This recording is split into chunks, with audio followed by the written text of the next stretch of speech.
Unit 1. Education and Life. Lesson 1. The Parrot's Tale. Rabindranath Tagore. Translated by Kaiser Hack. 1. Once upon a time there lived a bird. It was unlettered. It sang but couldn't recite a word of scripture.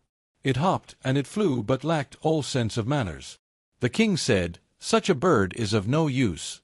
Yet it devours fruit from the forest, bringing down the profits of fruiterers in the royal market." He summoned the minister and commanded, "Educate the bird." 2. The task of educating the bird fell on the king's nephews, his sister's sons. The learned men of the court deliberated long. They pondered the reasons behind the ignorance of the creature in question. The conclusion: the bird's nest made of straw and twigs could not hold much knowledge. Therefore, the first thing needed was a proper cage. The royal scholars received handsome fees and happily went home. 3. A goldsmith set to work on a gilded cage. It turned out to be of such exquisite workmanship that people from far and near crowded round for a look. Some said, "This is education par excellence." Others said, "Even if it learns nothing, it has got the cage. What a lucky bird!" The goldsmith was delighted to get a bag full of money as reward and went home at once. A teacher came to give lessons to the bird. He took a pinch of snuff and declared, "This isn't a matter of just a few texts." One of the royal nephews sent for scribes. They made multiple copies of various texts until there was a veritable mountain. "Bravo!" exclaimed those who saw it. "There is no room for any more knowledge."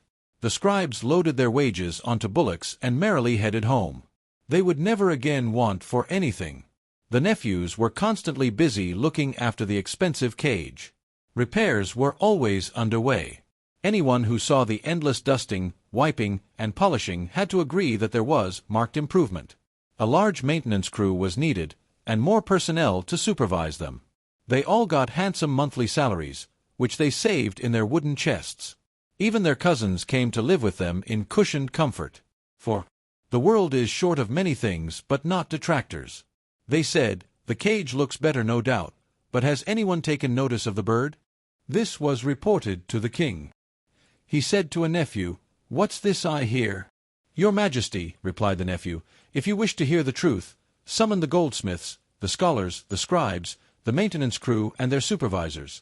Those who haven't got a share of the royal bounty are resorting to slander." Everything became clear to the king, and he rewarded his nephew with a gold chain. 5. The king wished to see for himself at what an awesome pace the bird schooling was going on. One day he turned up at the schoolroom with his friends, counselors, and courtiers.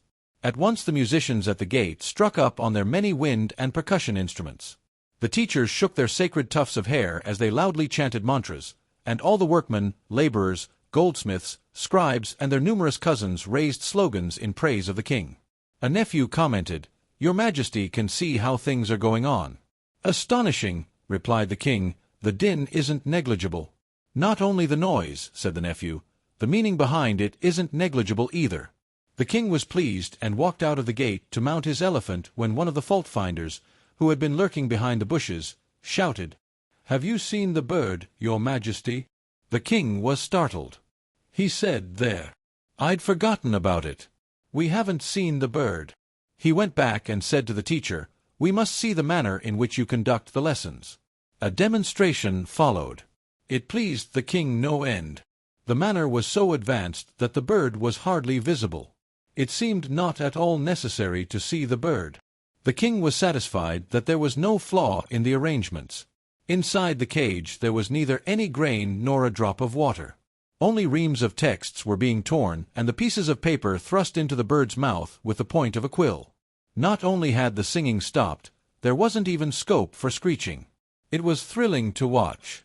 This time, as the king mounted the elephant, he ordered the officer entrusted with twisting the ears of mischief-makers to deal with the fault-finder. 6.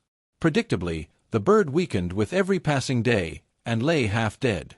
The tutors considered it a good sign. Still, out of innate bad habit, it would look out at the morning light and flutter its wings in a reprehensible manner. In fact, on some days it would try to cut the wires of the cage with its feeble beak. "What impudence!" the inspector of police commented. Then the blacksmith arrived with his furnace, bellows, and hammer and anvil. What thunderous hammering began then! A chain was fastened on the bird's foot, and its wings were trimmed. The king's brothers-in-law looked greatly annoyed as they shook their heads and said, "It's not just that the birds in this kingdom are stupid, they are also ungrateful." Then the teachers, armed with quill in one hand and lance in the other, gave a memorable demonstration of teaching. The blacksmith's trade flourished to such an extent that gold ornaments bedecked his wife's body, and the police inspector's alertness earned him a medal. The bird died. When it died was not known. Thanks to the God-forsaken detractors, the rumor went round, "The bird is dead." The king called his nephew and said, "What is this I hear?" "Your Majesty," the nephew replied, "the bird's education has been completed." The king asked, "Does it hop?" "God forbid," said the nephew. "Does it still fly?" "No." "Does it still sing?" "No." "Does it screech if it isn't fed?" "No." "Bring it to me so that I can see it," said the king. The bird came. Along with it came the inspector, a guard, a cavalry officer. The king pressed the bird. It made no sound, not even a squeak. Only its stomach let out the rustling noise of dry pieces of paper. Outside, the green shoots of early spring sighed in the southerly breeze, filling the sky above the budding forest trees with wistful melancholy. Thanks for watching till the end. It looks like you enjoyed the video, so don't forget to give it a thumbs up and subscribe to our channel for more audiobooks like this. Ready for the next lesson? Click on this video, and I'll see you there. Take care and see you soon.